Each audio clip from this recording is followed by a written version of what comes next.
Cuántico, ¿cómo funciona la computación cuántica? En los próximos años pasaremos de la era digital a la era cuántica. En este artículo presentamos los elementos básicos de la computación cuántica, una de las tecnologías con más potencial disruptivo. La transformación digital está generando cambios en el mundo más rápido que nunca. ¿Creerías que la era digital está por acabarse?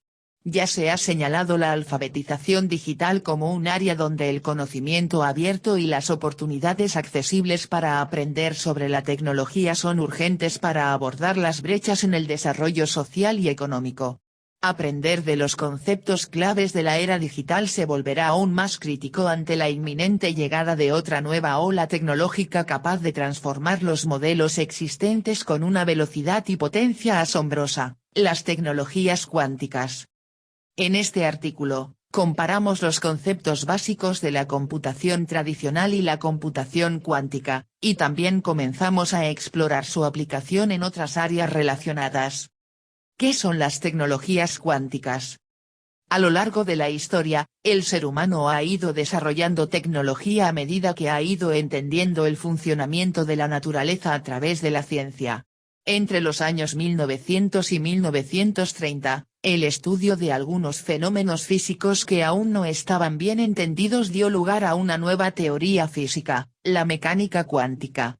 Esta teoría describe y explica el funcionamiento del mundo microscópico, hábitat natural de moléculas, átomos o electrones. Gracias a ella no solo se ha conseguido explicar esos fenómenos, sino que ha sido posible entender que la realidad subatómica funciona de forma completamente contraintuitiva, casi mágica, y que en el mundo microscópico tienen lugar sucesos que no ocurren en el mundo macroscópico. Entre estas propiedades cuánticas se incluyen la superposición cuántica, el entrelazamiento cuántico y el teletransporte cuántico. La superposición cuántica describe cómo una partícula puede estar en diferentes estados a la vez. El entrelazamiento cuántico describe cómo dos partículas tan separadas como se desee pueden estar correlacionadas de forma que, al interactuar con una, la otra se entera. El teletransporte cuántico utiliza el entrelazamiento cuántico para enviar información de un lugar a otro del espacio sin necesidad de viajar a través de él. Las tecnologías cuánticas son basadas en estas propiedades cuánticas de la naturaleza subatómica. En este caso, hoy en día el entendimiento del mundo microscópico a través de la mecánica cuántica nos permite inventar y diseñar tecnologías capaces de mejorar la vida de las personas. Hay muchas y muy diferentes tecnologías que utilizan fenómenos cuánticos y, algunas de ellas, como el láser o las imágenes por resonancia magnética, IRM, llevan ya entre nosotros más de medio siglo. Sin embargo, actualmente estamos presenciando una revolución tecnológica en áreas como la computación cuántica, la información cuántica, la simulación cuántica, la óptica cuántica, la metrología cuántica, los relojes cuánticos o los sensores cuánticos. ¿Qué es la computación cuántica? Primero, hay que entender la computación clásica. Para entender cómo funcionan los computadores cuánticos es conveniente explicar primero cómo funcionan los computadores que utilizamos a diario, a los que nos referiremos en este documento como computadores digitales o clásicos. Estos, al igual que el resto de los dispositivos electrónicos como tabletas o teléfonos móviles, utilizan bits como unidades fundamentales de memoria. Esto significa que los programas y aplicaciones están codificados en bits, es decir, en lenguaje binario de ceros y unos. Cada vez que interactuamos con cualquiera de estos dispositivos, por ejemplo pulsando una tecla del teclado, se crean, destruyen y o modifican cadenas de ceros y unos dentro de la computadora.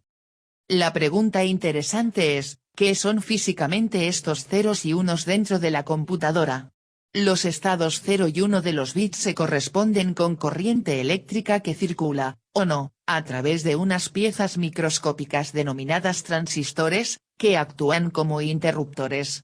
Cuando no circula corriente, el transistor está apagado y se corresponde con un bit 0, y cuando circula está encendido y se corresponde con un bit 1. De forma más simplificada, Es como si los bits 0 y 1 se correspondiesen con huecos, de manera que un hueco vacío es un bit 0 y un hueco ocupado por un electrón es un bit 1. Es por este motivo que estos dispositivos se llaman electrónicos. A modo de ejemplo, en la figura 1 se muestra la escritura en lenguaje binario de algunos caracteres. Ahora que tenemos una idea de cómo funcionan los computadores actuales, tratemos de entender cómo funcionan los cuánticos. De los bits a qubits. La unidad fundamental de información en computación cuántica es el quantum bit o qubit. Los qubits son, por definición, sistemas cuánticos de dos niveles. Ahora veremos ejemplos que al igual que los bits pueden estar en el nivel bajo, que se corresponde con un estado de baja excitación o energía definido como 0, o en el nivel alto, que se corresponde con un estado de mayor excitación o definido como 1. Sin embargo, y aquí radica la diferencia fundamental con la computación clásica, los qubits también pueden estar en cualquiera de los infinitos estados intermedios entre el 0 y el 1, como por ejemplo un estado que sea mitad 0 y mitad 1, o 3/4 de 0 y 1/4 de 1. Este fenómeno se conoce como superposición cuántica y es natural en sistemas cuánticos. Algoritmos cuánticos, computación exponencialmente más poderosa y eficiente. El propósito de los computadores cuánticos es aprovechar estas propiedades cuánticas de los qubits, como sistemas cuánticos que son, para poder correr algoritmos cuánticos que utilizan la superposición y el entrelazamiento para ofrecer una capacidad de procesamiento mucho mayor que los clásicos. Es importante indicar que el verdadero cambio de paradigma no consiste en hacer lo mismo que hacen las computadoras digitales o clásicas las actuales, pero más rápido, como de forma errónea se puede leer en muchos artículos, sino que los algoritmos cuánticos permiten realizar ciertas operaciones de una manera totalmente diferente que en muchos casos resulta ser más eficiente, es decir, en mucho menos tiempo o utilizando muchos menos recursos computacionales. Veamos un ejemplo concreto de lo que esto implica. Imaginemos que estamos en Bogotá y queremos saber cuál es la mejor ruta para llegar a Lima de entre 1.000.000 de opciones para llegar, n igual 1.000.000. De cara a poder utilizar computadoras para encontrar el camino óptimo necesitamos digitalizar 1.000.000 opciones, lo que implica traducirlas a lenguaje de bits para el computador clásico y a qubits para el computador cuántico. Mientras que una computadora clásica necesitaría ir uno por uno analizando todos los caminos hasta encontrar el deseado, una computadora cuántica se aprovecha del proceso conocido como paralelismo cuántico que le permite considerar todos los caminos a la vez. Esto implica que, si bien la computadora clásica necesita del orden de n/2 pasos o iteraciones, es decir, 500.000 intentos, la computadora cuántica encontrará la ruta óptima tras solo n operaciones sobre el registro, es decir, 1000 intentos. En el caso anterior la ventaja es cuadrática, pero en otros casos es incluso exponencial, lo que significa que con n qubits podemos obtener una capacidad computacional equivalente a 2n bits. Para ejemplificar esto, es frecuente contar que con unos 270 qubits se podrían tener más estados base en un computador cuántico, más cadenas de caracteres diferentes y simultáneas que el número de átomos en el universo, que se estima en torno a 280.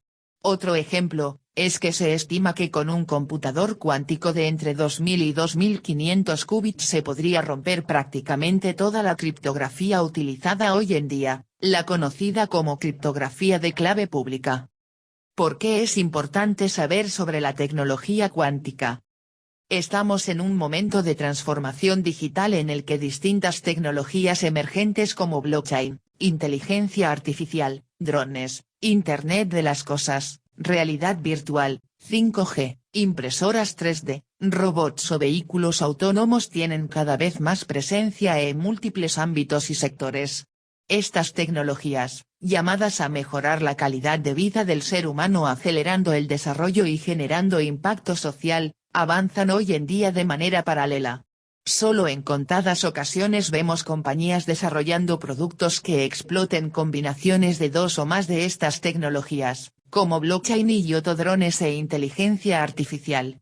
Si bien están destinadas a converger generando así un impacto exponencialmente mayor, la etapa inicial de desarrollo en que se encuentran y la escasez de desarrolladores y personas con perfiles técnicos hacen que las convergencias sean aún una tarea pendiente.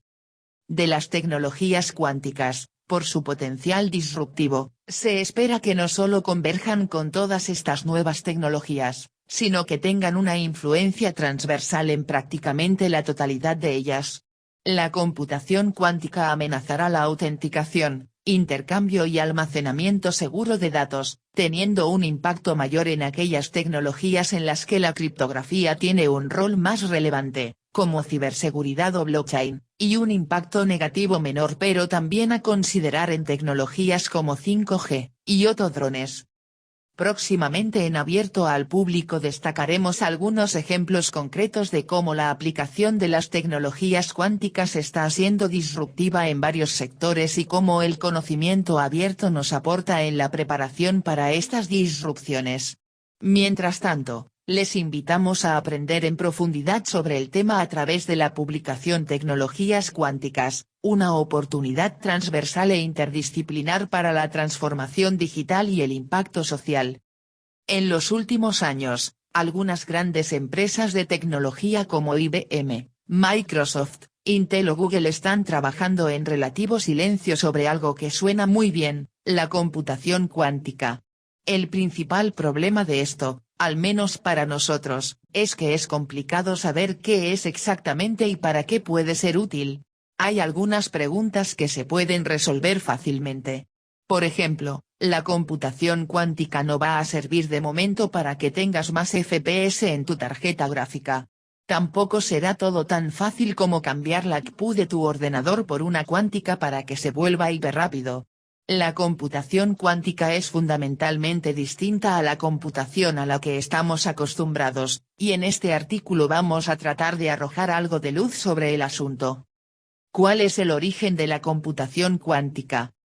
A principios del siglo XX, Planck y Einstein proponen que la luz no es una onda continua, como las ondas de un estanque, sino que está dividida en pequeños paquetes o cuantos. Esta idea, en apariencia simple, servía para resolver un problema llamado la catástrofe ultravioleta. Pero a lo largo de los años otros físicos fueron desarrollándola y llegando a conclusiones sorprendentes sobre la materia, de las cuales a nosotros nos interesarán dos, la superposición de estados y el entrelazamiento. Para entender por qué nos interesan, hagamos un pequeño receso y pensemos en cómo funciona un ordenador clásico. La unidad básica de información es el bit, que puede tener dos estados posibles, 1 o 0, y con los que podemos realizar varias operaciones lógicas, AND, NOT, OR. Juntando n bits podemos representar números y operar sobre esos números, pero con limitaciones, solo podemos representar hasta 2n estados distintos, y si queremos cambiar x bits tenemos que realizar al menos x operaciones sobre ellos, no hay forma de cambiarlos mágicamente sin tocarlos. Pues bien, la superposición y el entrelazamiento nos permiten reducir esas limitaciones. Con la superposición podemos almacenar muchos más que solo 2n estados con n bits cuánticos, qubits, y el entrelazamiento mantiene fijas ciertas relaciones entre qubits de tal forma que las operaciones en un qubit afectan forzosamente al resto. La superposición, si bien parece una bendición a primera vista, también es un problema. Tal y como demostraba Alexander Olevo en 1973, aunque tengamos muchos más estados que podemos guardar en n qubits, en la práctica solo podemos leer 2n distintos. El por qué lo veíamos en un artículo en GenBeta sobre las bases de la computación cuántica, un qubit no vale solo 1 o 0 como un bit normal, sino que puede ser un 1 en un 80% y un 0 en un 20%. El problema es que cuando lo leemos solo podemos obtener o 1 o 0, y las probabilidades que tenía cada valor de salir se pierden porque al medirlo lo hemos modificado.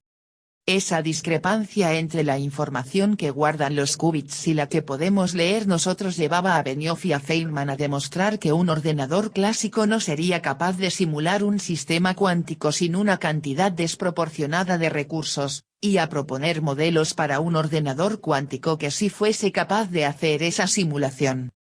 Esos ordenadores cuánticos probablemente no serían más que una curiosidad científica sin el segundo concepto, el entrelazamiento, que permite desarrollar dos algoritmos bastante relevantes, el temple cuántico en 1989 y el algoritmo de Shor en 1994.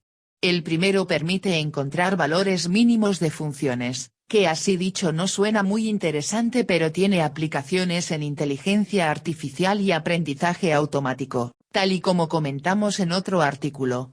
Por ejemplo, si conseguimos codificar la tasa de error de una red neuronal como una función a la que podamos aplicar temple cuántico, ese valor mínimo nos dirá cómo configurar la red neuronal para que sea lo más eficiente posible. El segundo algoritmo, el algoritmo de Shor, nos sirve para descomponer un número en sus factores primos de manera mucho más eficiente que lo que podamos lograr en un ordenador normal. Así dicho, de nuevo, no suena para nada interesante.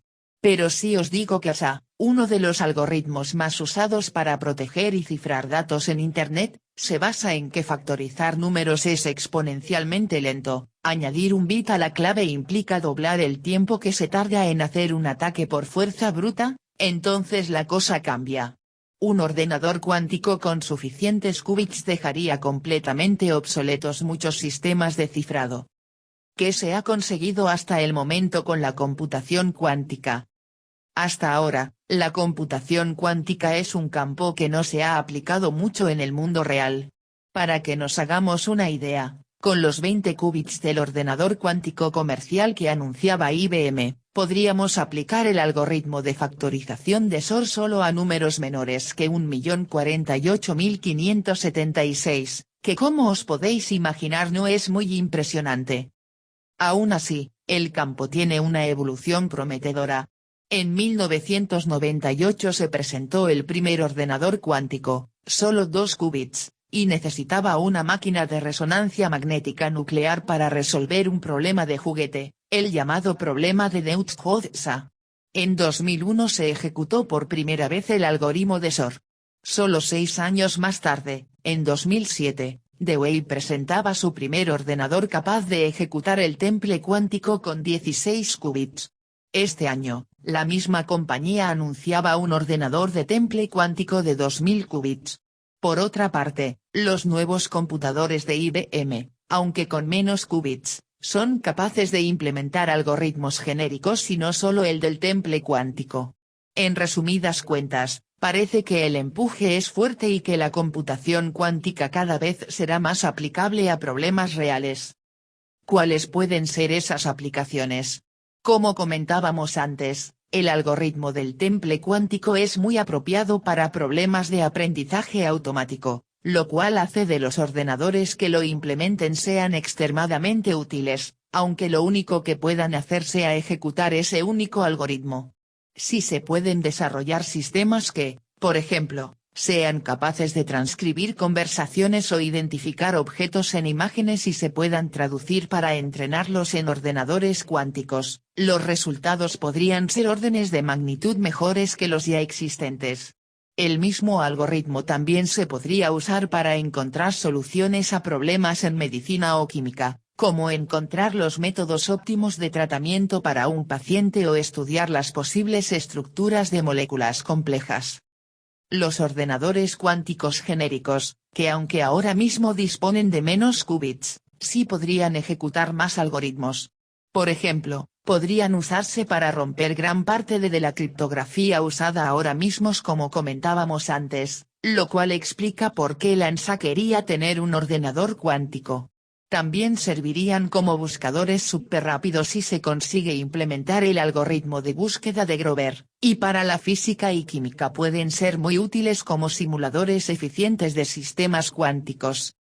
Por desgracia, Los algoritmos y códigos para ordenadores clásicos no se podrían usar en ordenadores cuánticos y obtener una mejora en velocidad mágicamente. Es necesario desarrollar un algoritmo cuántico, cosa no trivial, e implementarlo para poder obtener esa mejora. Eso, de primeras, restringe mucho las aplicaciones de los ordenadores cuánticos y será un problema a sortear cuando esos sistemas estén más desarrollados. Sin embargo, el principal problema al que se enfrenta la computación cuántica es construir los ordenadores. Comparado con un ordenador normal, un ordenador cuántico es una máquina extremadamente compleja, funcionan a una temperatura cercana al cero absoluto, -273 indicador ordinal masculino C, el soporte de qubits son superconductores y los componentes para poder leer y manipular los qubits no son sencillos tampoco. Además, los qubits no suelen ser estables, en el sentido de que son muy sensibles a las perturbaciones y al ruido. Esto puede llevar a errores en los cálculos, por ejemplo, si el ordenador calcula 1 más 1 y un qubit cambia por ruido igual el resultado nos sale 3, pero también a que el ordenador no sea cuántico propiamente dicho. ¿Cómo puede ser un ordenador cuántico no cuántico? Tal y como habíamos explicado antes, los dos conceptos relevantes de un ordenador cuántico son la superposición y el entrelazamiento, y sin ellos no pueden existir las mejoras de velocidad que prometen los algoritmos cuánticos. Si las perturbaciones del ordenador modifican qubits en superposición y los llevan a estados clásicos rápidamente, o si rompen el entrelazamiento entre varios qubits, lo que tenemos no es un ordenador cuántico sino solo una computadora extremadamente cara que solo sirve para ejecutar un puñado de algoritmos de manera equivalente a un ordenador normal, y probablemente dé resultados erróneos. De las dos propiedades, el entrelazamiento es la más difícil de mantener y de probar que existe. Cuantos más qubits haya, más fácil es que uno de ellos se desentrelace, lo que explica por qué aumentar el número de qubits no es una tarea trivial. Y no basta con construir el ordenador y ver que salen resultados correctos para decir que hay qubits entrelazados. Buscar evidencias de entrelazamiento es toda una tarea en sí misma y de hecho la falta de evidencias era una de las principales críticas a los sistemas de Dewey en sus inicios.